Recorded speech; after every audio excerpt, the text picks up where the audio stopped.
श्रृंखला सर्व आत्माओं के पिता परमात्मा शिव के द्वारा उच्चारित महावाक्यों के संकलन पर आधारित है। ओम शांति। गॉडलीवुड स्टूडियो द्वारा प्रस्तुत अमूल्य रत्न में आप सभी का हार्दिक स्वागत है। यूं तो प्रत्येक भक्त भगवान के समक्ष प्रतिदिन ये गायन करता है कि तन मन धन सब कुछ तेरा, तेरा तुझको अर्पण क्या लागे मेरा। परंतु वास्तविकता ये है कि मनुष्य अपनी सर्व शक्तियां अपने विभिन्न कार्यों और संबंधों प्रति ही लगाता है। स्वयं परमपिता परमात्मा इस सृष्टि पर जब अवतरित होते हैं तो हमें इस गायन का वास्तविक अर्थ समझाते हैं और तन मन धन समय को सफल करने की विधि भी समझाते हैं। इस विधि को आज हम ईश्वरीय महावाक्यों द्वारा गहराई से जानेंगे और इन महावाक्यों के स्पष्टीकरण के लिए हमारे मध्य हैं प्रजापिता ब्रह्मा कुमारी ईश्वरीय विश्वविद्यालय के वरिष्ठ राजयोगी शिक्षक आदरणीय राजू भाई साहब। तो सब आपका आज के एपिसोड में बहुत बहुत स्वागत है। तो सब आज हम बात करेंगे 18 फरवरी 1985 के महावाक्यों पर, जिसका टॉपिक है संगम युग, तन मन धन और समय सफल करने का युग। तो सब परमात्मा कहते हैं कि बाप का सेवा से प्यार है, इसलिए स्नेही सहयोगी बच्चों का भी प्यार सेवा से अच्छा है। यह स्नेह का सबूत है अर्थात प्रमाण है। ऐसे सहयोगी बच्चों को देख परमात्मा भी हर्षित होते हैं। अपना तन मन धन समय कितना प्यार से सफल कर रहे हैं। पाप के खाते से बदल पुण्य के खाते में वर्तमान भी श्रेष्ठ और भविष्य में भी जमा कर रहे हैं। संगम युग है ही एक का पदम गुणा जमा करने का युग। सब संगम युग के इस महत्व को थोड़ा स्पष्टता से बताएं। परमात्मा अपने सेवाधारी बच्चों को देख करके हर्षित होते हैं कि जो कार्य परमात्मा का वही कार्य मेरे बच्चों का। विश्व परिवर्तन की सेवा के कार्य के लिए बच्चे अपना तन मन धन समय सब इस कल्याण की सेवा में लगाते हैं जी। तो परमात्मा कह रहे हैं इस संगम के समय पर तुम बच्चे जो भी सेवा में सफल करते हो उस एक का कई गुना होकर के आपको इसका रिटर्न मिलता है जी। क्योंकि संगम युग पर डायरेक्ट परमात्मा का कार्य चल रहा है। भक्ति मार्ग के अंदर भगवान के नाम पर जो भी किया वो इनडायरेक्ट था। अभी संगम युग पर जब परमात्मा खुद इस सृष्टि पर आए हुए हैं, विश्व परिवर्तन का इतना महान कार्य कर रहे हैं, उस महान कार्य में जो बच्चे सहयोगी बनते हैं और जिस प्रकार से सहयोगी बनते हैं, जो शक्तियाँ उनके पास हैं, अगर वो ईश्वरीय सेवा में सफल करते हैं तो एक का कई गुना होकर के उनको उसका रिटर्न मिलता है। इसलिए परमात्मा कह रहे हैं संगम युग बहुत श्रेष्ठ युग है, जिसमें आप बच्चों को परमात्मा के साथ विश्व परिवर्तन की सेवा करने का ये चांस मिलता है जी। परमात्मा कहते हैं कि तन सेवा में लगाओ और 21 जन्म के लिए संपूर्ण निरोगी तन प्राप्त करो। कैसा भी कमजोर तन हो, रोगी हो, लेकिन वाचा कर्मणा नहीं तो मनसा सेवा अंतिम घड़ी तक भी कर सकते हो। अपने अतीन्द्रिय सुख शांति की शक्ति चेहरे से नैनों से दिखा सकते हो। जो संपर्क वाले देखकर यही कहें कि यह तो वंडरफुल पेशेंट है, डॉक्टर भी पेशेंट को देख हर्षित हो जाएं। तो सब इस मानसिक स्थिति को थोड़ा स्पष्टता से बताएं। क्योंकि परमात्मा अपने बच्चों को किसी न किसी रूप में सेवा करने का विशेष इशारा करते हैं जी। कि बच्चे जो शक्ति है, अगर तन की शक्ति है इसको सेवा में लगाएंगे तो 21 जन्मों के लिए आपका निरोगी तन बन जाएगा जी। अगर मन की शक्ति है तो मन को सेवा में लगाएं, धन की शक्ति है तो धन को सेवा में लगाएं। लेकिन कोई कहता है मेरे पास तन ठीक नहीं है, बीमार है, मैं तो तन से कुछ कर ही नहीं सकता हूँ, वाचा कर्मणा सेवा भी नहीं कर सकता। तो परमात्मा कहता है अपने चेहरे पर वो अतीन्द्रिय सुख, वो जो प्राप्तियाँ हैं उनकी झलक आपके चेहरे से दिखाई दे, जो आपको डॉक्टर देख करके भी सोचने लगे कि इनको क्या मिला, ये कौन है। कई बार ऐसे हमारी बहनें जब कोई बीमारी में डॉक्टर्स को दिखाने के लिए जाती हैं तो उनके हर्षित चेहरे को देख करके डॉक्टर पहचान भी नहीं पाते बीमार कौन है जी। और वो डॉक्टर के पास जाकर के उनसे पूछते हैं डॉक्टर साहब आप ठीक हैं, तो उनके बोल से उनके चेहरे से वो प्रसन्नता झलकती है। भले बीमारी आई है, जानते हैं हिसाब किताब आया है, चुक तो हो जाएगा, उसका चेहरे पर असर नहीं आता तो पेशेंट की भी सेवा होती है, डॉक्टर की भी सेवा होती है। तो परमात्मा कहते हैं सेवा के कई साधन हैं। तन से कर सकते हो तो तन से करो, तन से नहीं कर सकते हो तो अपने हर्षित मुख चेहरे से करो, कुछ कोई आता है अपने अनुभव सुना वाचा से कर दो। तो जो सेवा जो कर सकता है अगर वो कर लेगा तो एक का कई गुना करके उसको रिटर्न मिलेगा। बिल्कुल, यदि इच्छा है तो आत्मा कोई ना कोई युक्ति जरूर निकाल लेती है। सेवा करने का सिर्फ संकल्प शुभ होना चाहिए, मुझे करना ही है। बिल्कुल। तो किसी न किसी रूप में कितना भी बीमार है, बुजुर्ग है, वो सेवाधारी बिना सेवा के तो रह ही नहीं सकता। बिल्कुल। वैसे परमात्मा हमसे कहते हैं कि कैसे भी बीमार हो, अगर दिव्य बुद्धि सालिम है तो अंत घड़ी तक भी सेवा कर सकते हैं, क्योंकि यह जानते हो कि इस तन की सेवा का फल 21 जन्म खाते रहेंगे। ऐसे तन से मन से स्वयं सदा मन के शांति स्वरूप बन, सदा हर संकल्प में शक्तिशाली बन, शुभ भावना शुभ कामना द्वारा दाता बन, सुख शांति की शक्ति की किरणें वायुमंडल में फैलाते रहो। जब आपकी रचना सूर्य चारों ओर प्रकाश की किरणें फैलाते रहते हैं तो आप मास्टर रचता, मास्टर सर्वशक्तिवान, विधाता, वरदाता, भाग्यवान, प्राप्ति की किरणें नहीं फैला सकते हो। वैसे बहुत ही ऊंची स्थिति परमात्मा वर्णन कर रहे हैं, इसको थोड़ा स्पष्टता से समझाएं। क्योंकि परमात्मा अपने बच्चों को किसी न किसी सेवा के निमित्त बनाना चाहते हैं जी। कोई ये बहाना नहीं कर सकता है कि मेरा तन बीमार है, मैं कैसे सेवा करूं। परमात्मा कहता है अगर तुम्हारी बुद्धि सालिम है, सालिम माना बहुत होशियार, समझदार, कैचिंग पावर है, उसकी समझ से कैच कर सकता है, बुद्धि उसकी ठीक निर्णय कर रही है, तो सालिम बुद्धि कहलाती है। बुद्धि अगर अच्छी है तो कुछ न कुछ वो सेवा की प्लानिंग करता रहेगा। जी। बुद्धि में अगर ये समान भी रहता है, मैं वरदाता का बच्चा हूँ, दाता का बच्चा हूँ, मेरा बहुत ऊंचा सम्मान है, सम्मान में अगर स्मृति में रहता है, परमात्मा उसे कह रहे हैं कि अगर तुम्हारा तन बीमार भी है तो मनसा की शक्तियों का दान करो, मनसा से वायुमंडल बनाओ। जैसे एक सूर्य चारों तरफ अपनी रोशनी बिखेर देता है, शक्ति दे देता है, ऐसे आप बच्चे भी अपनी उस स्मृति स्वरूप में रहो कि मैं मास्टर ज्ञान सूर्य हूँ, मैं परमात्मा का बच्चा मास्टर वरदाता हूँ, दाता हूँ, विधाता हूँ। तो ये जो समान स्मृति में रहेंगे, इस स्वरूप में जब स्थित रहेंगे तो मनसा द्वारा कई आत्माओं की आप सेवा कर सकते हैं, विश्व की सेवा कर सकते हैं। कई लोग बीमारियों को सोच सोच करके मन को दुखी कर लेते हैं। जी। तन का प्रभाव अगर मन के ऊपर आ गया तो सेवा नहीं की जा सकती। बिल्कुल। इसलिए परमात्मा कहते हैं अगर तन बीमार है और मन आपका स्वस्थ है, मन आपका बहुत अच्छा चिंतन करना जानता है, जी। सम्मान में रहता है, तो मनसा द्वारा तो बहुत बड़ी सेवा की जा सकती है। बिल्कुल। वायुमंडल को परिवर्तन कर सकते हो, शांति शक्ति की सकाश दे सकते हो, निर्बल आत्माओं को बल दे सकते हो, लेकिन आप मन से सशक्त होकर के इस सेवा के निमित्त बनो। जी। तो सब परमात्मा कहते हैं कि संकल्प शक्ति अर्थात मन द्वारा एक स्थान पर होते हुए भी चारों ओर वाइब्रेशन द्वारा वायुमंडल बना सकते हो। थोड़े से समय की इस जन्म में मन द्वारा सेवा करने से 21 जन्म मन सदा सुख शांति की मौज में होगा। लेकिन आधा कल्प भक्ति द्वारा, चित्रों द्वारा मन की शांति देने के निमित्त बनेंगे। चित्र भी इतना शांति का, शक्ति का देने वाला बनेगा तो एक जन्म के मन की सेवा सारा कल्प चैतन्य स्वरूप से व चित्र से शांति का स्वरूप बनेगा।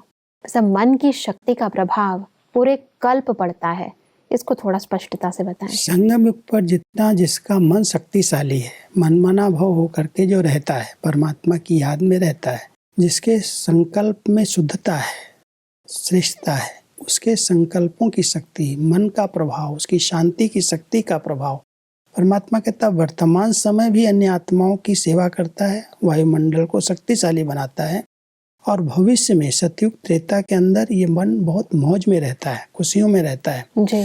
भक्तों को भी भक्ति मार्ग के अंदर हमारे चित्रों से, हमारी मूर्तियों से भी शांति की शक्ति मिलती है, उनकी सकाश मिलती है। इसलिए परमात्मा कहते हैं जो इस समय मन की स्थिति आपने बनाई, मन को सशक्त बनाया, शक्तिशाली बनाया, मनमना हो रहे, मनसा से सेवा की, तो ये मनसा सेवा का प्रभाव पूरे कल्प चलता है। आधा कल्प मन मौज में रहता है, खुशियों में डांस करता है, और आधा कल्प के बाद जब भक्ति काल शुरू होता है तो आपके चित्र बनते हैं, आपकी मूर्तियां बनती हैं, और उन चित्रों से, उन मूर्तियों से भक्तों की मनोकामनाएं भी पूरी होती हैं, उनको शांति मिलती है, शक्ति मिलती है। इसलिए एक जन्म का पुरुषार्थ, थोड़े समय का ये अटेंशन, मन को हमने अगर सशक्त बना लिया तो पूरे कल्प इसकी रिजल्ट हमको दिखाई देती है। जी, परमात्मा कहते हैं कि ऐसे धन द्वारा सेवा के निमित्त बनने वाले 21 जन्म अनगिनत धन के मालिक बन जाते हैं। साथ साथ द्वापर से अब तक भी ऐसे आत्मा कभी धन की भिखारी नहीं बनेगी। 21 जन्म राज्य भाग्य पाएंगे जो धन मिट्टी के समान होगा, अर्थात इतना सहज और अकीचार होगा। आपकी प्रजा की भी प्रजा अर्थात प्रजा के सेवाधारी भी अनगिनत धन के मालिक होंगे। संगम पर जिन्होंने धन सफल किया है, धन परमात्मा के कार्य में लगाया है, विश्व परिवर्तन की सेवा में जिन्होंने थोड़ा भी धन का सहयोग किया है, परमात्मा कहता 21 जन्म तो अकीचार अथाह धन आपके पास होगा, आपकी प्रजा के पास भी इतना धन होगा, और उसके बाद भक्ति काल के अंदर भी आपके सब खजाने, आपके सब भंडारे भरपूर रहेंगे, कभी भी आपको किसी से धन मांगना नहीं पड़ेगा। तो परमात्मा ये भी एक समझ देते हैं कि संगम पर किसी भी बच्चे ने अपना धन विश्व कल्याण की सेवा में लगाया, ईश्वरीय सेवा में अर्पित किया, तो वो पूरे 84 जन्म, पूरे कल्प में कभी भी किसी के आगे हाथ नहीं फैलाएगा, भिखारी नहीं बनेगा, उसके अंदर हर प्रकार की संपन्नता का अनुभव होता रहेगा। सतयुग और त्रेता के अंदर तो 21 जन्म तक अथाह धन होगा, भंडारे जिससे भरपूर है, मिट्टी के समान उसके पास धन दौलत है, लेकिन भक्ति काल के अंदर भी उसके पास कोई भी कमी नहीं रहेगी। बिल्कुल। परमात्मा आगे कहते हैं कि समय लगाने वाले एक तो सृष्टि चक्र के सबसे श्रेष्ठ समय सतयुग में आते हैं, सतप्रधान युग में आते हैं, जिस समय का भक्त लोग अब भी गायन करते रहते हैं, स्वर्ग का गायन करते हैं ना, तो सतप्रधान में भी 111 ऐसे समय पर अर्थात सतयुग के पहले जन्म में ऐसे श्रेष्ठ समय का अधिकार पाने वाले पहले नंबर वाली आत्मा के साथ साथ जीवन का समय बिताने वाले होंगे, उनके साथ पढ़ने वाले, खेलने वाले, घूमने वाले होंगे। सब समय के इस महत्व को थोड़ा स्पष्टता से बताएं। सबसे श्रेष्ठ जो सतयुग के आदि काल का समय है, 111 से जो सतयुगी राजाई की स्थापना हो रही है, परमात्मा कहते हैं जिन्होंने संगम पर इस समय को सफल किया, ईश्वरीय सेवा में लगाया, वो सतयुग के आदि काल में श्री कृष्ण के साथ खेलेंगे, रहेंगे, पढ़ेंगे, घूमेंगे, वो सैर करेंगे, वो आदि काल का सुख उनको प्राप्त हो जाएगा। जी, और इसलिए परमात्मा कहते हैं कि तो जो संगम पर अपना समय सफल करते हैं, उसका श्रेष्ठ फल संपूर्ण सुनहरे श्रेष्ठ समय का अधिकार प्राप्त होता है। अगर समय लगाने में अलबेले रहे तो पहले नंबर वाली आत्मा अर्थात श्री कृष्ण स्वरूप में स्वर्ग के पहले वर्ष में न आकर पीछे पीछे नंबरवार आएंगे। यह है समय देने का महत्व। बस अब आगे बढ़ते हैं तो परमात्मा कहते हैं कि जब संपूर्ण अधिकार है तो संपूर्ण प्राप्ति करना ही ब्राह्मण जीवन है, अधूरा है तो क्षत्रिय है, चंद्रवंशी आधे में आते हैं ना, तो यथाशक्ति अर्थात अधूरापन और ब्राह्मण जीवन अर्थात हर बात में संपूर्ण। तो समझा परमात्मा बच्चों के सहयोग देने का चार्ट देख रहे थे। भाई साहब इसको थोड़ा स्पष्ट करें। हम सबको अपना ये चार्ट देखना चाहिए कि जो कुछ शक्तियाँ हमारे पास हैं, क्या हम संपूर्ण रीति से परमात्मा के इस कार्य में सफल कर रहे हैं, लगा रहे हैं। अगर हम तन, मन, धन, समय या जो भी हमारी विशेषताएं हैं संगम पर हमारी ईश्वरीय सेवाओं में लग रही हैं, सफल हो रही हैं, तो इसके फल स्वरूप हमें सतयुग के आदि में सर्वश्रेष्ठ भाग्य, सत्वगुणी दुनिया, सतो प्रधान दुनिया, गोल्डन एज जिसको कहते हैं, वहाँ पर पार्ट बजाने का भाग्य मिलता है। जी। और अगर हम कम लगा रहे हैं, थोड़ा थोड़ा लगाते हैं, कभी लगाते हैं कभी नहीं लगाते, तो परमात्मा कहता है उसकी रिजल्ट ये होगी कि आपको मध्य में त्रेता में आने को मिलेगा।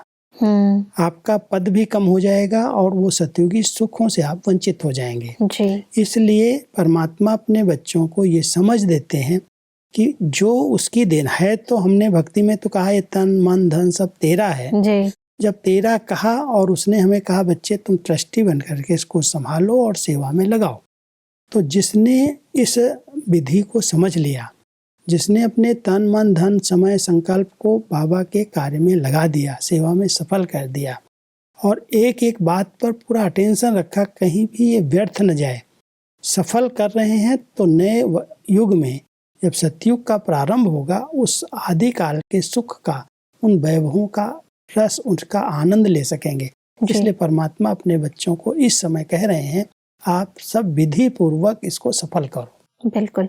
तो परमात्मा आगे कहते हैं कि सिकिलदे धरती पर पांव नहीं रखते, सदा झूले में रहते, क्योंकि नीचे धरती पर रहने के अभ्यासी तो 63 जन्म रहे, उसका अनुभव करके देख लिया। धरनी में मिट्टी में रहने से मैले हो गए और अभी सिकिलदे बने, तो सदा धरनी से ऊपर रहना, मैले नहीं, सदा स्वच्छ, सच्ची दिल, साफ दिल वाले बच्चे सदा बाप के साथ रहते हैं, क्योंकि बाप भी सदा स्वच्छ है ना, तो बाप के साथ रहने वाले भी सदा स्वच्छ हैं। मतलब सिकिलदे बच्चों की विशेषताओं को थोड़ा स्पष्ट करें। परमात्मा अपने सिकिलदे बच्चों को इस देह भान की मिट्टी से ऊपर उठने की प्रेरणा दे रहे हैं। जी।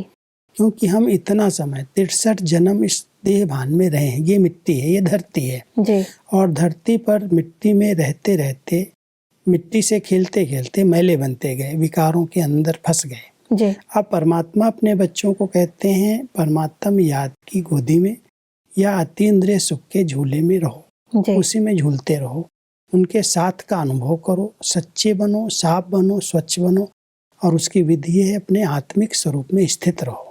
जी। इस देह भान की मिट्टी को छोड़ करके अपने लाइट के शरीर में रहने का अभ्यास करो, तो परमात्मा के साथ का अच्छा अनुभव होता रहेगा। बिल्कुल। तो सिकिलदे जो बच्चे हैं वो मिट्टी में पांव भी नहीं रखते, अर्थात देह अभिमान में नहीं आते, अपने आत्मिक स्वरूप में स्थित रहते हैं।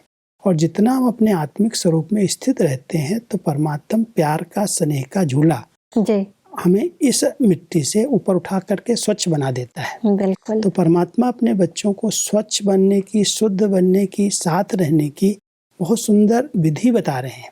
और उस विधि प्रमाण अगर हम चलेंगे तो सदा अतीन्द्रिय सुख के झूले में झूलते रहेंगे, देह अभिमान की मिट्टी में नहीं आएंगे। जी। परमात्मा कहते हैं कि जिसका एक बाप दूसरा न कोई है, वही एक ही स्नेह के सूत्र में माला के मण के बन पिरोए जाते हैं। सूत्र एक है और दाने अनेक हैं, तो यह एक बाप के स्नेह की निशानी है। तो ऐसे अपने को माला के मणके समझते हो ना, बस अब इस सूत्र और मणकों को थोड़ा स्पष्ट करें। ये सूत्र है परमात्म स्नेह का। जी। जो बच्चे एक बाप दूसरा न कोई इस स्नेह में समाये रहते हैं, मणके तो वैरायटी हैं, भिन्न भिन्न हैं, जी। लेकिन वो मणके इस स्नेह के सूत्र में पिरो जाएं, नंबरवार ही होते हैं, क्योंकि मणका एक के बाद दूसरा होता है, एक के समान दूसरा मणका अवश्य होगा, तब तो उसके साथ रहेगा। बिल्कुल। तो परमात्मा हम सबको कह रहे हैं जो देही अभिमानी स्टेज में रहते हैं, परमात्मा स्नेह में समाये रहते हैं, एक बाप दूसरा न कोई, उस विधि से चलते हैं। वो जैसे मणके के दाने स्नेह के सूत्र में पिरोते जाते हैं और माला बनती जाती है। जी। तो ये एक बहुत सुंदर माला जो परमात्मा के गले में पिरो जाए, विष्णु की वैजयंती माला के गले का हम हार बन जाए, उसके लिए परमात्मा कहते हैं तुम परमात्मा स्नेह में समाये रहो, एक बाप दूसरा न कोई, इस विधि को अपनाओ और मणके एक दूसरे की विशेषता देख करके समान बनते जाओ। जी। परमात्मा इसलिए कहते हैं कि मगन अवस्था निर्विघ्न बनाती है और निर्विघ्न आत्माओं का ही गायन और पूजन होता है। सबसे ज्यादा गायन कौन करता है? बाप करता है ना। सब मगन अवस्था की इस श्रेष्ठता को विस्तार पूर्वक बताएं। जो परमात्मा स्नेह में समाये रहते हैं, परमात्मा कहता है वो लगन में मगन रहते हैं। जी। और जो मगन रहते हैं, उनकी याद में समय रहते हैं, तो परमात्मा कहता है वो विघ्न विनाशक बन जाते हैं, दूसरी आत्माओं के भी विघ्न खत्म करने वाले बन जाते हैं। और उनका गायन केवल भक्त आत्माएं नहीं करती हैं, स्वयं परमात्मा भी करते हैं। ये मेरे बच्चे जो सदा लगन में मगन रहते हैं, इतनी आत्माओं के विघ्न हर्ता बन गए। जी। तो ऐसे बच्चों का गायन स्वयं परमात्मा करते हैं, जो मग्न स्थिति में रहते हैं, एक के प्यार में समाये रहते हैं। तो सब आगे परमपिता परमात्मा चंद्रमणि दादी जी से बात करते हुए कहते हैं कि औरों को उड़ाने के लिए समर्थ स्वरूप धारण करो, कैसे भी वातावरण में उड़ती कला द्वारा अनेक आत्माओं को उड़ाने का अनुभव करा सकते हो। तो सब उड़ाने के लिए समर्थ स्वरूप धारण करो, इस लाइन को थोड़ा स्पष्ट करें। हमारी दादी चंद्रमणि जी योग के कार्यक्रमों में बहुत अच्छी क्लासेस कराती थी जी। तो परमात्मा उनको देख करके कह रहे हैं, जैसे आप समर्थ आत्मा हो, योग के अंदर आप उड़ने का अनुभव करती हो, इस देह भान से, देह की दुनिया से न्यारी हो जाती हो, ऐसे ही जिसके समीप आप जाओ, जहाँ पर भी आप जिनसे मिलो, उनको भी अपनी दृष्टि से अपने समर्थ स्वरूप से उड़ाना सिखा दो। जी। देह और देह की दुनिया से न्यारे हो जाएं, अपने सूक्ष्म लोक का, परलोक का अनुभव करने लगे। ये आप समर्थ आत्मा सेवा कर सकते हो। जी। तो अपनी समर्थ स्थिति में रह करके उन आत्माओं को भी उड़ना सिखाओ, ये परमात्मा दादी चंद्रमणि जी को कह रहे हैं। जी बिल्कुल भाई साहब, आज हमने अपनी सर्व शक्तियों को ईश्वरीय सेवा अर्थ कार्य में लगाने की विभिन्न विधियों को जाना। फिर सब स्पष्टीकरण के लिए आपका बहुत बहुत धन्यवाद। ओम शांति। दर्शकों, आज के महावाक्यों में परमात्मा ने कहा कि 21 जन्मों तक निरोगी तन प्राप्त करने के लिए हमें अपना तन ईश्वरीय सेवा में लगाना है। परमात्मा ने कहा कि जो संगम युग पर मनसा सेवा करते हैं, वह 21 जन्म सदा सुख शांति व मौज का अनुभव करते हैं। द्वापर और कलयुग में भी उनके जड़ चित्रों द्वारा भक्तों को शांति की अनुभूति होती है। परमात्मा ने कहा कि जो आत्माएं संगम युग पर समय को सफल करती हैं, वह सृष्टि चक्र के सर्वोत्तम युग यानी सतयुग में आती हैं। इसलिए हमें अपना तन मन धन व समय ईश्वरीय सेवा में सफल करना है। दर्शकों, आज के महावाक्यों से संबंधित यदि आपके मन में कोई भी प्रश्न है तो आप हमें ईमेल कर सकते हैं। हमारा ईमेल आईडी है amulyaratna@godlywoodstudio.org। अगले एपिसोड में एक और अव्यक्त वाणी के साथ आप सभी के समक्ष हम फिर हाजिर होंगे। तब तक के लिए लेते हैं इजाजत। ओम शांति।